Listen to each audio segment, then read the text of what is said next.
Hi, my name is Leah Day, and welcome to this video for the Building Blocks Quilt Along. Today we're working on cursive words in our rail fence block. It's going to be a lot of fun and hopefully pretty easy, so let's get started. Okay, so here's our quilting guide for this block, and you can find this guide in the Building Blocks quilt pattern at leahday.com. So if you don't have a copy yet, definitely pick it up and you'll have all your full-size quilting guides ready to mark your block. What I want to emphasize with this guide is that you really want to kind of plan out your quilting, especially stitching in the ditch and stitching this perimeter, because you want to figure out how to end up basically right here so that you can stitch these Loopy Elves and maybe rotate your block around so you're stitching them kind of in this direction.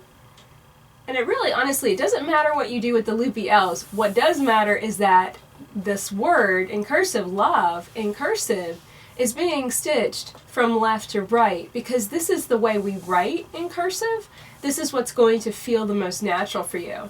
So when I was kind of scooping out the block and planning it out, I found if I started right here and stitched in the ditch first, I'd end up right here. Then you can stitch the perimeter and you'll end up back here, and then you can stitch those Loopy Elves. So that should be a good place to start. Let's get on the machine and see how this works. Okay, so I've got my Loopy Elves ready to go, and I'm going to be stitching this from left to right. That's just the direction that feels most comfortable for me. And you're just going to swing down and around and then back up, crossing that line. This is one of those designs that can be really easy to swing out, so let me start to speed up here a little bit, and you can kind of see that. It's very easy to stitch fast. And if you notice that you get like weird loops, eyelashes on the back of the block in these places right here or right here, if you see them and they're repetitive, so every single one, what that's telling you is that you need to speed up as you stitch that curve. It's a very, very common issue to have. I had it myself when I first started quilting, and it was just a speed control issue. It's not a tension issue. It's just something to do with speed control. You gotta increase your speed if your hands are moving faster. So I'm just swinging down and around, and the nice thing is this is such a pretty design. It's so simple, but it's such a pretty design it can easily fill in the sashing of your quilt. The sashing is the space between your blocks. I think that'll look really, really cute. And the nice thing is that you really don't have to mark it. We're gonna stitch this once without marking, so that way you can see just how easy it is to just kind of freehand it, stitch it however you feel like it into the space. Just fill up the space completely. So I'm just finishing up these last two little Loopy Elves, and you can change this design by shrinking them down, making them smaller, turning them into cursive E's. You can really change it up a lot. You can even stitch this as an independent design, kind of loops all over the place, and that becomes Loopy line. It looks really cute. It's a nice design. Okay, I'm going to travel stitch down, and we're going to hit this heart first. And this heart is really fun. I designed this, I just kind of added it in addition to the word love. And this is actually a pivoting design. You're going to create the first heart shape, hit this point and pivot and work your way around it again with an echo. And I just think this is a nice little taste of pivoting designs. We're kind of getting a lot of little tastes of fun things in this block. It looks really cute, and the one challenge with it is simply hitting this point. So just make sure that you have the block rotated where you can really see what you're stitching. So I'm going to get started, swing down, and come up with that first heart. I'm going to bounce around that point, and then I'm coming down, and I want to stop. It really helps to just stop with the needle down right at that point. Now I'm going to think pivot. That means change direction. Go immediately back, swing around with my echo. And there's actually a whole design based off of this called Heart Paisley. So if you really like that shape and you like the look of it, go look up Heart Paisley. It's fun. Okay, now let's get started with our cursive word. I'm going to swing up for the L, and down and around for the O, And here's something that you might find difficult. This is my handwriting writing the word love. It might not be your handwriting writing the word love. So if you want to change these letters in any way, please do. The reason why I worked that O the way I did, why I drew it that way, is because it's really easy to see those shapes as you loop around and in. However, you know, it's not a typical cursive O. I kind of get a little bit more stylized when I try and stitch words into a quilt, simply so I can see what I'm doing. And it also has less travel stitching, which is nice. Okay, we're coming up to the flower. And I love this kind of shape. It's so much fun. All we're going to do is swing around, hit our heart. We're going to kind of work this in a figure 8, coming down, then back up. It's really whatever direction flows most nicely for you. There's no right or wrong way to stitch this little flower. There we go. Just stitch off. Okay, so that's our love and our little loopy lines. I'm going to back up the camera and we're going to stitch both of these designs again completely freehand. And that way I can show you just how easy these are. They're really not rocket science, and they're going to look just as great stitched freehand as they will with marked lines. Now, of course, you're going to have your own subtle kind of change up to the design, but that's okay. That's kind of the point. Okay, I'm going to swing out, making an L. I'm just concentrating on making that nice smooth shape, curving down. I don't really want to hit that line. I don't want to travel stitch. So I'm trying to stay kind of in the middle of that space. You can change it up too by making some of your little loopy L's a little shorter. So here I can make a little E. That's okay. Adds just a little bit of something different to the design, makes it a little bit more interesting. You can come up with even a repetitive pattern if you wanted to.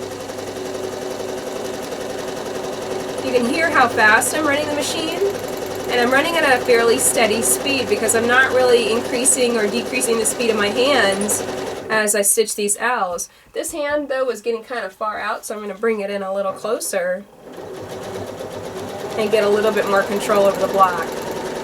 Now I don't have quite enough space in this little area for another L, so I'm going to just stitch another little E. That's A-okay. Super cute. Alright, now let's try stitching the word love and the heart and the flower all freehand too. And this just requires a little visual estimation and maybe breaking up the space just a bit with a few marks. Like, you know, this is what I would call assisted marking, where I'm basically just going to draw a line and say, okay, the heart needs to fit in here. It needs to fit in that space. And the flower kind of, see, you can't really see what I'm doing. The flower needs to fit into this space. So I'm not marking the whole word. I'm not having to take this to my light box and trace anything. I'm just simply delineating space. So I know that here's the heart, here's the word love, and you can even break this up a little bit more. You could say, well, love has 4 letters. Let's break it up so that the letters are evenly spaced too. And I didn't evenly space that, so let's see here. Something like that. So I know L will go here, O, V, and E, and so they each have their own space, and so that way it's not going to get all crammed together. I tend to do that if I don't plan it out like this.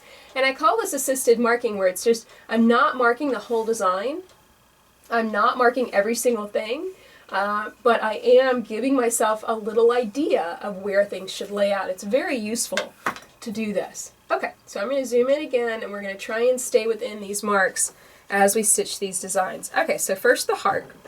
So I'm going to kind of come up, and now I'm swinging up with my heart, and back down. Alright, that's going to be my pivot point, so now I can swing out and around.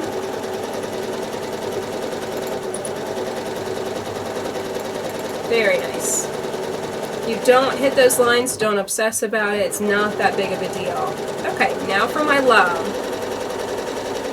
Got my L nicely shaped. Now let's come up and around for the O. let's see here. I forgot what I was doing. That's okay. This is how I would normally write the letter O in cursive. So you can see just how stylized I kind of designed the other one. But that's what felt more natural to me. I did end up with a pretty big gap here, so I'm going to have to stitch a slightly bigger flower, and that's okay. I'm going to come up through the middle and stitch the first heart, filling it nicely. Okay, now stitch the other heart. This is working in a figure 8 again. Hit that middle point, and now stitch the little heart kind of right here, and a little heart right here.